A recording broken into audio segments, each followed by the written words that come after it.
بسم اللہ الرحمن الرحیم۔ عزیز طلبہ، مرثیہ تخت فرس پر علی اکبر کا خطاب، اس سلسلے کا آج ہمارا تیسرا لیکچر ہے۔ یہی اشعار کی تشریح ہے۔ بند نمبر 4 تک ہم پہلے پڑھ چکے ہیں، آج بند نمبر 5 دیکھ لے۔ تن پر رہے معبود میں ہم سر نہیں رکھتے، ہم سر کے کٹا دینے میں ہم سر نہیں رکھتے، جس دست گدا اور کہیں زر نہیں رکھتے، تکیہ کرم حق پہ بستر نہیں رکھتے۔ یہ ان پہ کلا ہے کہ جو خاصان خدا ہیں، ہر بندے کے ہم بند کشا ہیں۔ مرثیہ کے اس بند میں شاعر کہتے ہیں کہ حضرت علی اکبر نے یزیدی لشکر کو مخاطب کرتے ہوئے ارشاد فرمایا، ہم اللہ تعالیٰ کی راہ میں سر کٹنے کی پرواہ نہیں کرتے۔ اپنا سر کٹا کر شہادت پانے میں یعنی کوئی ہماری برابری نہیں کر سکتا۔ ہم ان لوگوں میں نہیں ہیں جو مال و دولت جمع کرتے ہیں، ہمارے پاس کسی قسم کی مال و دولت یا مال و اسباب نہیں ہے۔ اگر کچھ ہے تو پروردگار کے بھروسے کی طاقت ہے۔ بے شک ہمارے پاس آرام کرنے کے لیے بستر نہیں ہے، مگر اپنے رب کریم کی رحمت پر پورا یقین ہے، وہی غیب سے نصرت فرمائے گا۔ تم لوگ ہماری ان باتوں کو نہیں سمجھ سکتے۔ ہمارا مقام اور مرتبہ اللہ تعالیٰ کے خاص اور برگزیدہ بندے ہی سمجھ سکتے ہیں۔ ہم تو وہ بندے ہیں جو ہمیشہ دوسروں کی مدد کرتے ہیں، ہم لوگوں کی پریشانیاں دور کرتے ہیں، ہم صرف اللہ تعالیٰ کی مہربانی پر ٹیک لگائے ہوئے ہیں۔ چھٹا بند دیکھ لے۔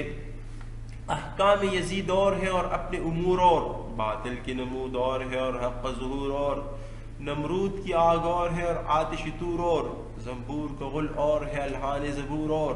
سمجھو تو صحیح تم کہ بشر کیا ہے ملک کیا، بت کیا ہے خدا کیا ہے زمین کیا ہے فلک کیا۔ اس بند میں شاعر کہتے ہیں کہ چونکہ یزید ایک بگڑا ہوا اور ظالم حکمران تھا، احکام شرعی کا پابند نہیں تھا، اس لیے علی اکبر نے ان سے فرمایا کہ یزید کے احکام اور ہیں، یعنی یزید کے احکامات غیر شرعی ہیں، جبکہ ہم عین شریعت کے پابند ہیں۔ جو اللہ تعالیٰ کا حکم ہے ہم اسی کے تابع ہیں۔ یزید باطل قوتوں پر یقین رکھتا ہے، جبکہ ہم حق علمبردار ہیں۔ جس طرح نمرود کی لگائی ہوئی آگ اور کوہ طور سے بھڑکنے والی آگ میں فرق ہے، بالکل ایسے ہی ہمارے اور یزید کے نظریات میں فرق ہے۔ نمرود نے حضرت ابراہیم علیہ السلام کو جلانے اور حق بات سے منع کرنے کے لیے آگ لگائی تھی، مگر اللہ تعالیٰ نے اس کی یہ سازش ناکام بنا دی۔ حضرت شعیب علیہ السلام کی بیٹی سے شادی اور ان کے دیے ہوئے معجزاتی عصا کے ساتھ جب حضرت موسیٰ علیہ السلام اپنے وطن واپس لوٹ رہے تھے تو آگ کی ضرورت کے تحت کوہ طور پر چڑھ گئے، جہاں موسیٰ علیہ السلام کو جوتے اتارنے کا بھی حکم ہوا اور پیغمبری بھی وہاں ملی، اور پھر موسیٰ علیہ السلام کو عصا کے معجزات بھی بتائے گئے۔ تو اے یزید کے پیروکاروں، یعنی یزید کے لشکریوں، تم ان لوگ انسانوں اور فرشتوں کے فرق کو سمجھو، خدا اور بت کے امتیاز پر غور کرو، اور زمین و آسمان کے فیصلے کا اندازہ کرو۔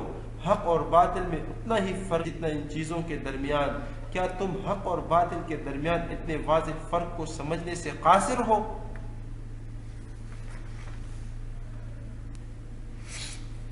ساتواں اور آخری بند دیکھ لے۔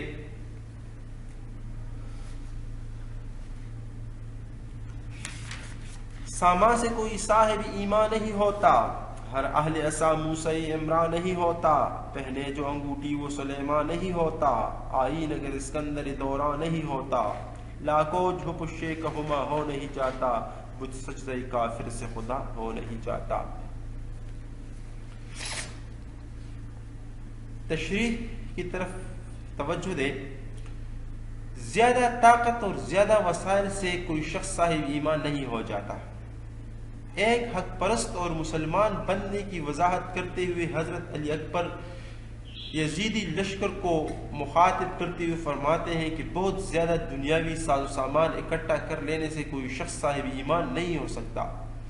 جیسے ہر وہ شخص جس کے پاس لاٹھی ہو موسیٰ نہیں ہو سکتا۔ موسیٰ عمران کے بیٹے اور اللہ کے برگزیدہ نبی تھے۔ آپ کے پاس جو لاٹھی تھی اللہ تعالیٰ نے اس میں معجزات بھر دیے تھے۔ اس لیے ایک عام صاحب عصا اور موسیٰ میں بہت بڑا فرق ہے۔ حق اور باطل میں فرق کو مزید واضح کرتے ہوئے علی اکبر فرماتے ہیں کہ اگر کوئی انگوٹھی پہن کر دعویٰ کرے کہ وہ حضرت سلیمان علیہ السلام کی طرح ہے تو یہ سراسر ان کی ناسمجھی اور بیوقوفی ہوگی، کیونکہ حضرت سلیمان علیہ السلام کے دربار کی شان و شوکت کا یہ عالم تھا کہ جنات بھی ان کے تابع تھے اور آپ کا تخت ہوا میں اڑتا۔ یہ آپ کی معجزاتی انگوٹھی کا کمال تھا جس پر اسم اعظم درج تھا۔ اسی طرح ایک کافر ساری زندگی پتھر سے بنے ہوئے بت کو سجدے کرتے رہے تو اس سے وہ بت خدا نہیں بن جاتا۔ جس طرح مچھر جتنا بھی اونچا اڑے لیکن وہ ہما کی برابری نہیں کر سکتا، یا جس طرح ایک بت کو سجدہ کرنے سے وہ بت خدا نہیں بن سکتا۔ عزیز طلبہ، مرثیے کے تمام اشعار کی تشریح پوری ہوئی۔ ان میں سے آپ کے لیے کوئی مشکل ہو تو آپ اس نمبر پر رابطہ کر سکتے ہیں 0312 9833 117۔